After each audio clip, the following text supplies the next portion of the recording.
भगवत गीता में कर्मयोग का तात्पर्य है कि व्यक्ति को कर्म करने में लगन और समर्पण रखना चाहिए, परंतु फल की चिंता में नहीं पड़ना चाहिए।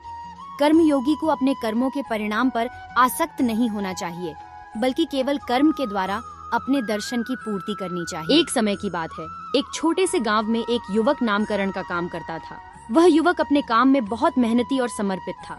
वह हमेशा आत्मनिर्भर रहने की कोशिश करता और अपने परिवार की जरूरियों को पूरा करने में अपना योगदान देता था। एक दिन वह अपने पुराने दोस्त से मिलता है, जिन्होंने बड़े शहर में एक अच्छी नौकरी पाई है। दोस्त की तारीफों से प्रेरित होकर युवक भी शहर जाकर बड़ी नौकरी करने का सोचता है, परंतु उसके मन में उसके गांव के लोगों का ख्याल रहता है, जिन्हें वह अपने काम में मदद करता है। युवक को अपने मार्ग का निर्णय लेने में समय लगता है। उसने अपने दिल की सुनी और अंत में यह निर्णय लिया कि वह अपने गांव में ही रहकर काम करने का निर्णय लेता है।